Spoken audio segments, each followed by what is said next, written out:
आपके घर में भी राशन कार्ड है? क्या आपके नाम पर 4 पहिया वाहन या आप इनकम टैक्स भरते हैं? अगर हाँ, तो यह खबर आपके लिए है बेहद जरूरी। राजधानी रांची में खाद्य आपूर्ति विभाग की कार्रवाई ने हजारों परिवारों की चिंता बढ़ा दी है। लाखों रुपए के रिकवरी नोटिस भेजे जा रहे हैं और अब इस पूरे मामले पर हटिया विधानसभा क्षेत्र के युवा नेता ओम शंकर गुप्ता ने सरकार और विभाग की कार्य प्रणाली पर गंभीर सवाल खड़े कर दिए हैं। आखिर क्या है पूरा मामला, देखिए हमारी यह खास रिपोर्ट।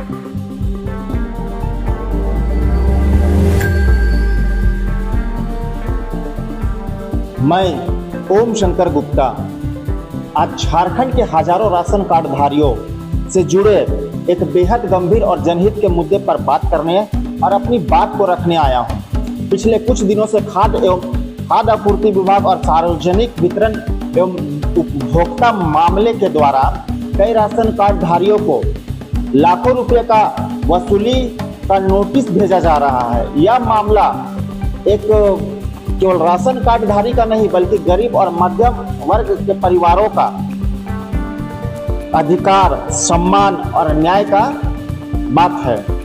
यदि कोई व्यक्ति वास्तव में राशन योजना का लाभ ले रहा था या लाभुक था और उसने नियमों के विरुद्ध लाभ लिया तो सरकार को कानून के अनुसार कार्रवाई करने का पूरा अधिकार है।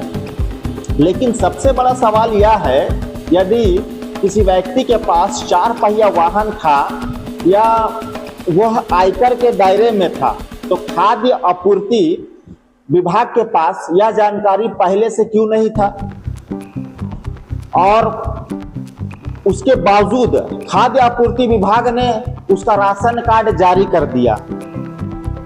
तो इस मामले में खाद्य आपूर्ति विभाग के द्वारा हुई संभावित चूक की भी जांच होनी चाहिए, क्योंकि इसमें खाद्य आपूर्ति विभाग की सरासर पूरी गलती है। हमेशा आम नागरिकों और माने आम जनता के ऊपर सरासर पूरा दोष को थोप दिया जाता है। मैं एक सीधा सवाल पूछना चाहता हूं, केवल इनकम टैक्स रिटर्न भर देने से कोई आदमी अमीर हो जाता है? आज बैंक से होम लोन लेना हो या बिजनेस लोन लेना हो या कई मामलों में व्यक्तिगत लोन लेना हो, बैंक आय और वित्तीय दस्तावेज मांगती है। ऐसे में बहुत से लोग अपनी मजबूरी और बैंकिंग प्रक्रिया को पूरी करने के लिए आयकर दाखिल करते हैं। मान लीजिए किसी गरीब या मध्यम वर्ग परिवार के बेटी का शादी है और शादी के लिए उसे बैंक से 5 लाख रुपया लोन लेना पड़े, तो बैंक उससे आय और आयकर रिटर्न के दस्तावेज मांगते हैं।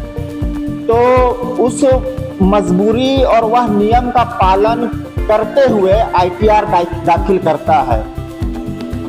तो क्या इसका मतलब यह है गया कि वो अचानक इतना अमीर आदमी हो गया कि उसने वर्षों बाद लाखों रुपए की वसूली, माने इतना अमीर हो गया वो आदमी कि वर्षों बाद उसे लाखों रुपया का नोटिस भेज दिया जाए? अब हम दूसरी तरफ 4 पहिया वाहन की बात करते हैं। आज हजारों लोग बैंक से लोन लेकर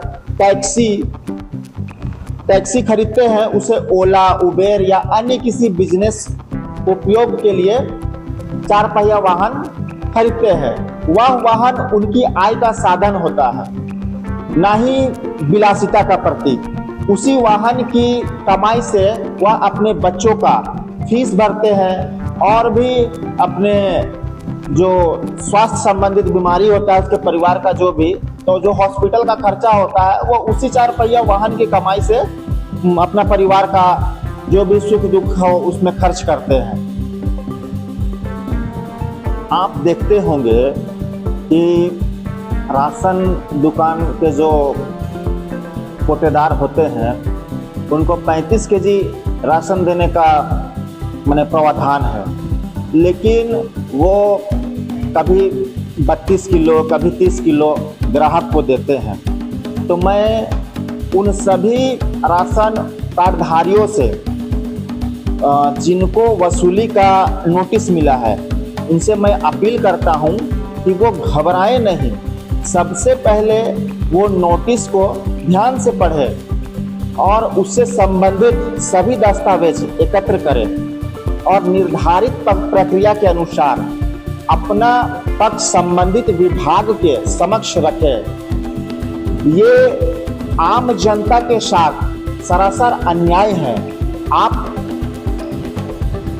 उच्च अधिकारी के समक्ष अपनी आपत्ति दर्ज करवाएं और साथ ही कानून का सलाह लेकर न्यायालय का भी आप सहारा ले सकते हैं।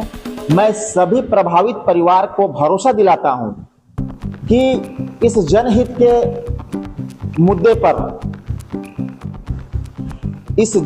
मुद्दे को लोकतांत्रिक और संवैधानिक तरीके से उठाया जाएगा।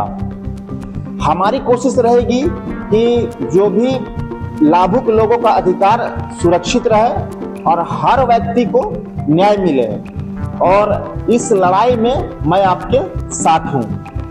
धन्यवाद। तो आखिर सवाल यही है कि अपात्र लोगों पर कार्रवाई जरूरी है? बिल्कुल, लेकिन क्या हर कार्रवाई पूरी पारदर्शिता, निष्पक्षता और मानवीय संवेदनाओं के साथ होनी चाहिए? इसका जवाब भी उतना ही जरूरी है।